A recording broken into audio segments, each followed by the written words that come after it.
we were playing outdoor basketball, and this guy was a little heavy, like chubby. This is when I was 19. And he was playing amazing. He was banking shots off, and I was getting frustrated. I was fouling him. He kept, stop fouling me. I was like, hey, quit being a wuss, right? Yeah. And then he kept banking it off and banking it and hitting it. He was playing amazing. And he was a fraternity brother of mine. This is down at Rollins College. And he goes, that's it. Stop fouling. And I go, what do you know? You're fat. And to win the moment, I won the moment. I got everybody laughing the way I delivered it, but I felt his pain in that moment. It was boring. Yeah. It was authoritarian and tyrannical. And I flipped in that moment. And I go, what the hell? Who am I? So that led to growth, all that suffering. So I had these 2 weeks for 3 years. Mm-hmm. And then I started smoking marijuana, and then it was stayed dark for a while. And it got pretty dark for a while. But yeah, through the suffering comes knowledge, or for sure, knowledge or something. 100%. Right? Yeah, I'm just agreeing with you. Yeah. Yep. I want to move over to what I talked about in the intro about the Hermetic catechus, which is the what do you call it? The medical. I don't know how to say it. Yeah, it's some old Greek word. Caduceus catechus. I don't know how to say it.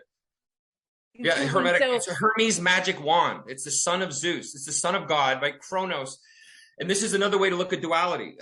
Just to jump in there, because meaning ancient Abrahamic progression has to do maybe more suffering. Abraham was about to kill his son, and then some angelic higher wisdom said, "Don't do it. Maybe suffer with your just."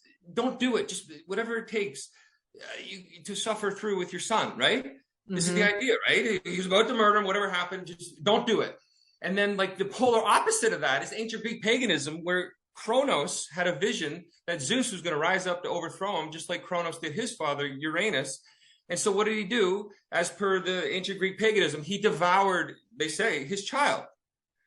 And devouring can mean physically, because there's pictures of Cronus eating babies. Mm-hmm. There's amazing paintings from 400, 300 years ago of Cronus eating the head off, eating a baby. Or there's another way to devour, mentally devour, right. Tyrannical parents. You got to be like me, you got to respect. And these are parallel, opposite, like the law of opposites. These are opposite opposing ways, theisms, really, the way to look at the universe, I believe. And so we're ancient, and then somehow in ancient Greek paganism, Zeus, Poseidon, and Hades, the son of Zeus, somehow rise up anyway to overthrow Cronus. So this is the idea of again, law of opposites, where they're running parallel around the Mediterranean in Greek, and these ancient Greek cultures around the Mediterranean. I believe they're running parallel to each other. Where Abraham was somewhere around the Mediterranean, whether it was in Jerusalem, I'm no expert on this, but I know enough to know it was all around the Mediterranean. And ancient Greek paganism said, hey, the world might be like the black hole, right? It's, like the physical world, meaning the center of the black hole is a supermassive that's our system. It's fueled by a supermassive destructive force, right? That's just the way it is on Earth. Mess with the chief, you're done. Yeah. Where maybe the pointing toward higher dimensionality is about suffering. No matter how much you want to murder, you might look at your child like a monster. Don't do it. Suffer and learn as much as it hurts. Yeah, the learning as much as it hurts. I 100% agree with that. That is, I think most of us that are listening, that's a life theme, right? We don't sometimes, I know for myself, sometimes when I'm going through those mind-boggling. Well, and I don't want to learn sometimes. I don't want to do this. I don't want to go through this, right? I know. I just want enough torture. Yeah, I know. Yeah, I know. There's a huge deterrent to it. It's natural, I think. Well, yeah, we resist it, and in the resistance, there's pain too, right? Because we're resisting the change or the whatever the scenario is. But so what I'm hearing from our conversation today is that discovery you've made through your process, your experiences, what you've experienced in your life, things you saw in your life that you didn't like, and that you it sounds like made some changes. You were aware of it. You've implemented some changes, and that really that duality that both sides of the unavoidable. It was of compulsion. Yeah. I had this explained to me once about magnetic flip. Sorry. Yeah. About the duality where you have, I'm just going to use dark and light. Okay. I'll just use dark. I'm just going to use those terms. I think it's all the same. It's just different things to call the same thing. Yeah. Right. Yeah. So I'm going to use dark and light. So there's the dark and there's the light. Right. And so and the way it was explained to me is we can't and or don't or won't stay in the dark all the time, right? It might feel like it when we're there, but we don't stay in the dark all the time. Same with the light. We want to move towards the light, the happiness, the better emotions, but that's not how human emotions work, right? No. And the way it was described to me is there's like a line in the middle that's called wisdom. Like that wisdom where you're balance, right? Yes. Which is almost unattainable because everything moves in waves. Right. And so you're balancing in that space, whatever wisdom is for you, right? And wisdom is going to mean, and wisdom may not be the word for everybody, right? It may be something balance, right? You can't have a sustainable system unless it's balanced. Yeah. Right. And being in that balance, whatever balance means for you, because it's going to be different for everybody, but understanding that when we're in the dark, it feels like we've swung that way and we're going to stay there forever. Yeah. But that isn't true. Even in the light, we remember in the good times that to appreciate those good times, because they're not going to last forever, right? We're not going to always, because change is constant. So like you're saying, having that balance in the middle and understanding what that means for ourselves.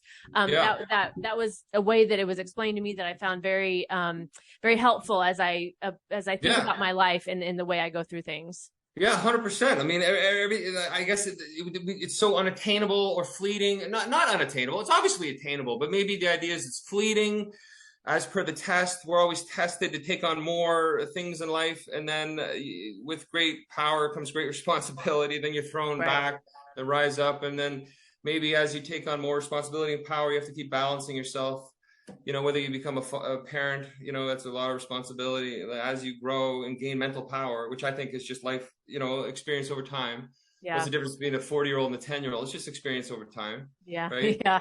Yeah. I mean, like kids are so smart, right? But like an adult can have more knowledge of patterns behaviorally and whatnot. So as you gain that more power, it'd be advisable to have responsibility. Maybe that's rebalancing every level. Yeah. Gaining whatever it is. And I think as we get older too, we know ourselves better, right? We know ourselves. We know our own patterns. And other people, like the patterns. And that's the idea of gaining mental power. And you better, you got to be responsible with it, because sometimes light can masquerade, or dark can masquerade as light, right? Like why do people think they're doing the right thing when sometimes they're acting tyrannical? It can be very confusing. Right might means different things to different people, right? There's a whole exploration of that, right? Of how it works. But it's endless. It's I endless. know. So I think it's part of, we're just here for the test, because life it's temporal experience. And, somehow we're thrown in the middle of the duality, and, there's string theory. Like they say, I'm not an expert on any of this, but Max Planck and them with string theory somehow proved there's like 11 dimensions with the string theory, and we're in the third dimension. Why do we call our dimension the third dimension? So maybe if balance is the sixth dimension and there's like 11 or 12 dimensions, then we're closer to darkness on the third dimension than balance on the sixth, where God, I mean, who knows what the string theory is, but what does the third dimension mean? Yeah. So many questions. In terms of if there's 11 dimensions, I have so many idea, questions.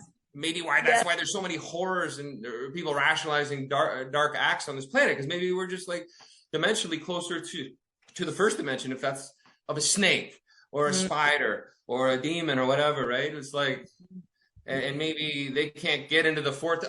This is all theory I've heard from other people. Maybe they can't get into the fourth dimension. We're like the bear. Who knows? Why is there more seemingly dark acts on this planet?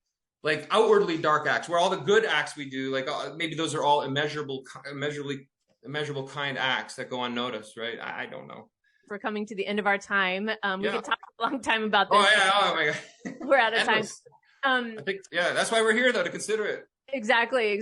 So again, I want to thank you for joining us. And before we close out, what do you hope the readers learn or take away after reading your book?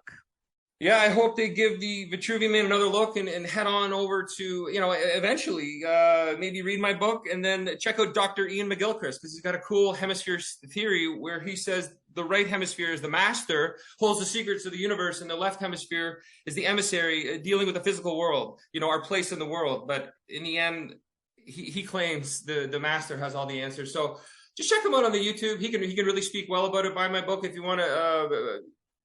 Maybe as a prefer. I don't know, but he's a psychologist. I'm not. I'm just a regular guy who stumbled across perhaps an encoded message in the Vitruvian Man. Well, so interesting, and thank you for joining us today. It's been Thanks for having me.